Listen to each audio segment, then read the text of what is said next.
On the morning of May 2, 2025, 6-year-old Lilly Sullivan and her 4-year-old brother Jack disappeared from their rural home on Gairloch Road in Lansdowne Station, Pictou County.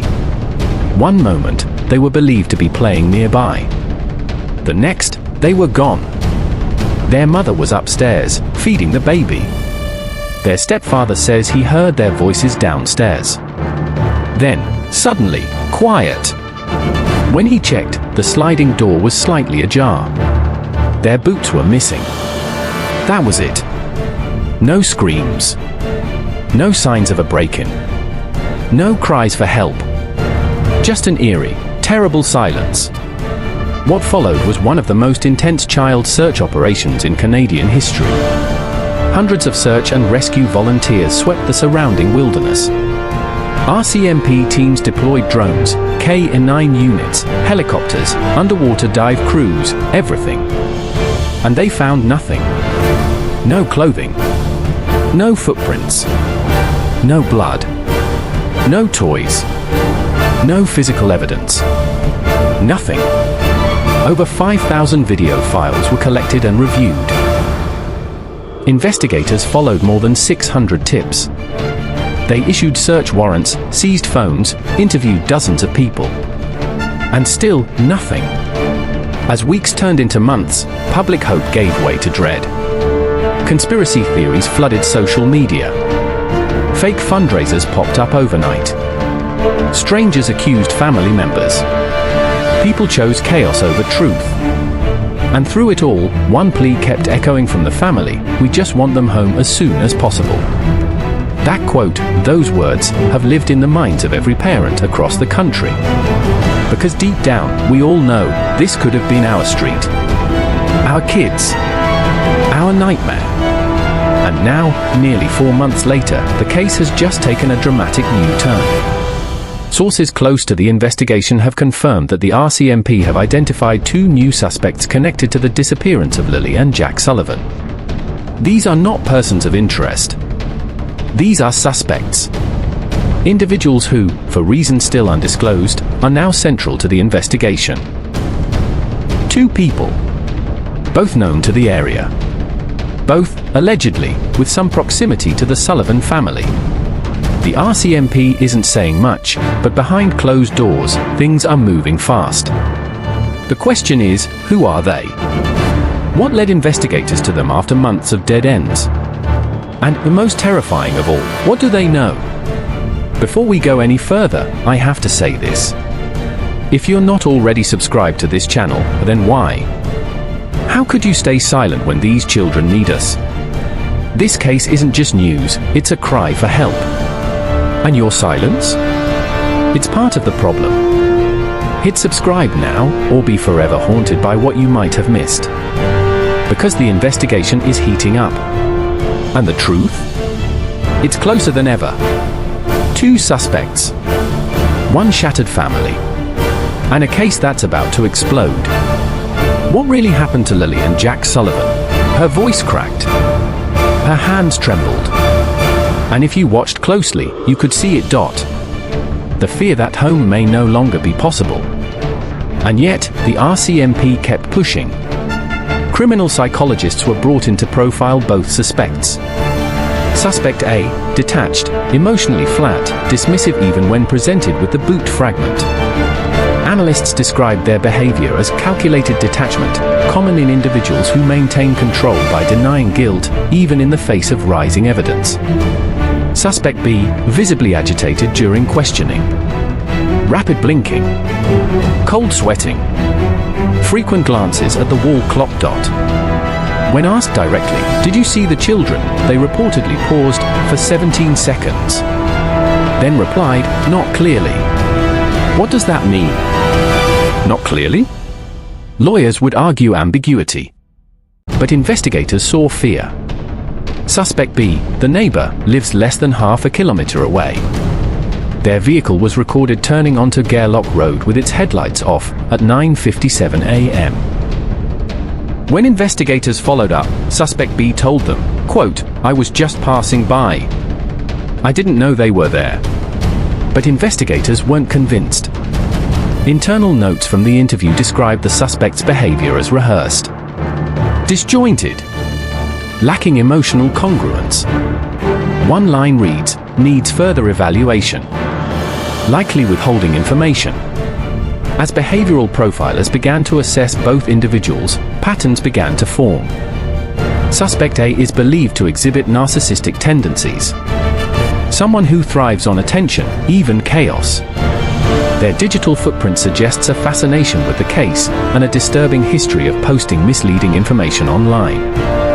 At least 3 posts mimicked official RCMP updates, drawing traffic to a fundraising page later taken down for fraud. Suspect B, on the other hand, comes across as withdrawn. Neighbors describe them as anxious, secretive, a loner. Their movements during search efforts were odd. Refusing to join community vigils, avoiding eye contact with officers. And yet, there is still no hard evidence. No forensic proof. Just patterns, timelines, and behavior. Meanwhile, online, things are spiraling. Clickbait videos have falsely claimed the children were found in New York. AI-generated images showed Lilly with bruises, Jack crying in a basement. Entire YouTube channels have built their audiences by feeding the public exactly what they want: closure, certainty, drama. But it's a lie. Every view, every comment on those videos pulled focus from the real investigation. Some even created delays in legitimate tips reaching law enforcement. This isn't just a failure of the system. It's a failure of the public. And if you're listening to this and still haven't hit subscribe, ask yourself this: what are you doing? Owning silence won't help find Lilly and Jack.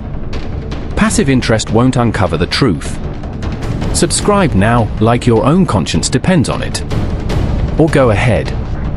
Head to the comments. Tell us why you're choosing to stay on the sidelines while a 6-year-old girl and her baby brother remain missing. Because right now, investigators believe these 2 suspects could be the key. One known to the family. One living just down the road. Both with no clear alibis. Both hiding something. And now, the RCMP is preparing to move in. The question is, will justice arrive before hope fades entirely? RCMP tactical officers, in full gear, simultaneously served search warrants at 2 properties. One belonged to a longtime family acquaintance. The other, just down the road, to a reclusive neighbor whose dashcam had quietly rewritten the timeline of May 2nd. By 7:10 a.m., both locations were sealed off. Forensic vans parked on the roadside. Neighbors gathered in bathrobes and disbelief. Cameras rolled. Phones came out. But inside those homes, the real story was unfolding, piece by devastating piece. At Suspect A's residence, the search turned critical within hours. In the back shed, behind a stack of weathered paint cans and rotting firewood, a technician spotted something. A torn piece of rubber. Faded.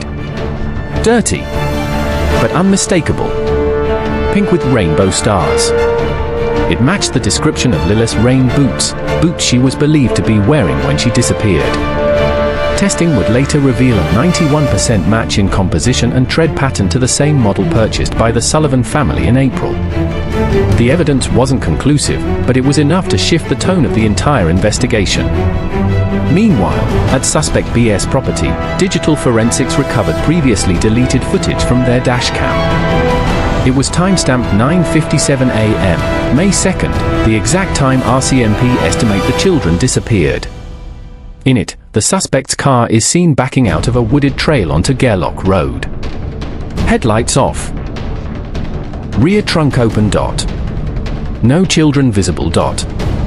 But a shape, small, covered, lies motionless in the rear. When confronted, Suspect B claimed the dashcam was malfunctioning. That they was moving tools. But the footage told a different story. And the RCMP knew it. By midday, Suspect A was formally arrested. Charges: obstruction, interference with a missing persons investigation, destruction of potential evidence. Suspect B was detained for questioning.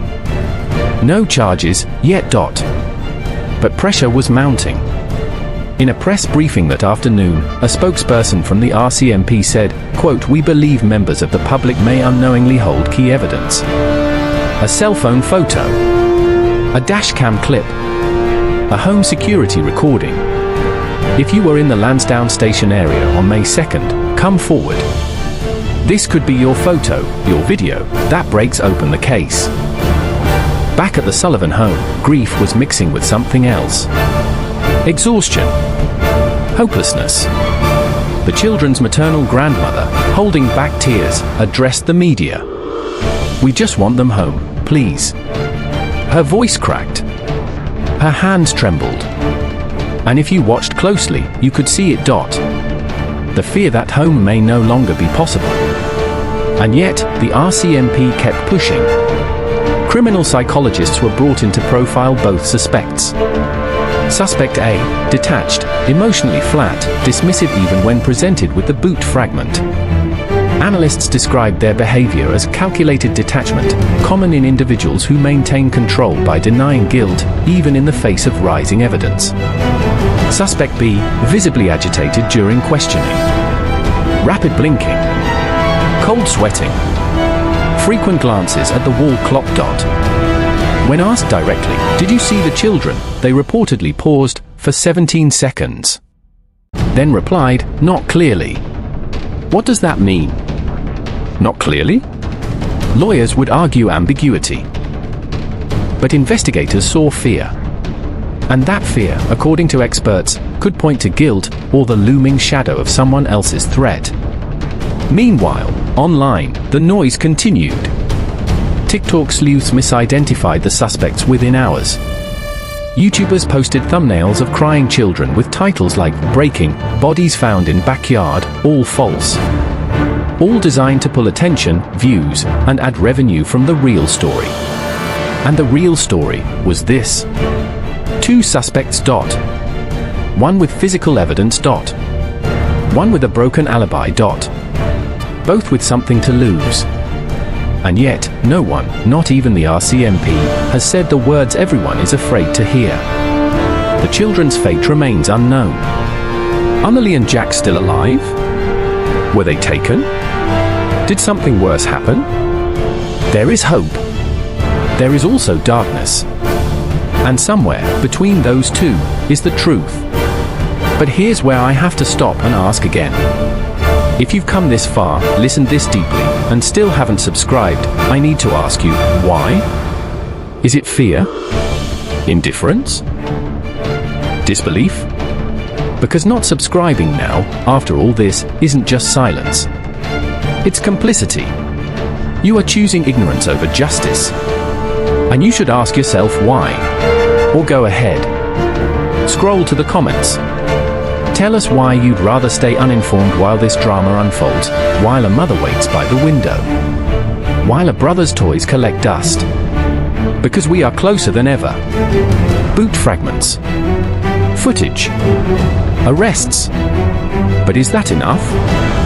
The RCMP are preparing their next move. The suspects are under pressure. And the family? They're still waiting for that knock at the door. Will it bring closure? Or confirmation of the worst? We don't know yet. But we will. The question is, will you be here when the truth finally breaks? The suspects have been charged. But the case remains unsolved. After months of investigation, forensics, interviews, and public pressure, the RCMP confirms that while both suspects face formal charges, interference with a missing persons investigation, obstruction of justice, neither has been charged with abduction or homicide. Why? Because Lilly and Jack Sullivan have still not been found. And without the children, without a body, without a final answer, the justice system hesitates to name what everyone fears this may be. But the RCMP insists this is far from over. They continue to call for public assistance. They urge anyone with home security footage, dashcam recordings, or memories from the area on May 2nd, 2025, to come forward. Because even now, the right frame, the right detail, could change everything.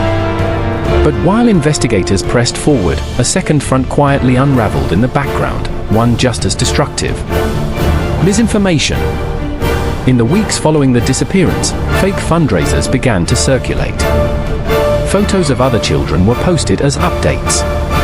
TikTok creators claimed Lilly had been rescued from a cult in upstate New York. AI-generated thumbnails showed bruises, basements, blood. It was all a lie. And it stole time. It misled volunteers. It confused the grieving. It broke trust. This wasn't just noise, it was sabotage. And some of those who claimed to help caused the most harm. So let's go back to what matters. Let's go back to Lilly and Jack. Lilly was 6. She loved rainbows, dance videos, and sneaking chocolate chips when her mother wasn't looking. Her laughter, described by her grandmother as so loud you couldn't hear your own thoughts, could fill a room. Jack was 4. He was quiet, observant. The kind of boy who'd stare at the same caterpillar for 20 minutes just to watch it move. He liked puzzles, especially ones he could never finish on the first try. And now? Their names echo in empty rooms. Their toys gather dust. Their laughter replaced by silence. The town of Lansdowne Station has not forgotten. Vigils still gather at the edge of Gairloch Road. Candles are still lit. Photos are still taped to telephone poles, weather-worn and faded. But for every candle, a question remains. Why wasn't an Amber Alert issued? RCMP claimed there was no evidence of abduction, no vehicle, no witness. And under current protocols, that meant no alert. But does that make sense? 2 children vanish with no trace, shouldn't that be enough? Then there are the other questions. Were there warning signs inside the home? Was the door truly left open, or opened by someone else? Did family tensions play a role? Was this staged? Why was the mother absent from public statements for nearly a week? And what about the stepfather? Why did his story change twice? None of these questions have official answers. But online, they've grown into something else. Conspiracy. Speculation. Whispers trying to become truth. And here's where we draw the line. Facts are sacred. Theories are not. If you want to help, trust the RCMP. Trust missingpeople.ca. Trust verified sources like CBC, Global News. Not comment sections. Not anonymous uploads. Not the loudest voice on your feed. Because real help, real awareness, starts with truth. And if you've watched this far and still haven't subscribed, what does that say about you? This isn't entertainment. This is a real family, a real town, 2 real children. So don't risk being the one who looked away. Click subscribe now. And if you won't, leave a comment. Tell us why you'd let this story pass you by.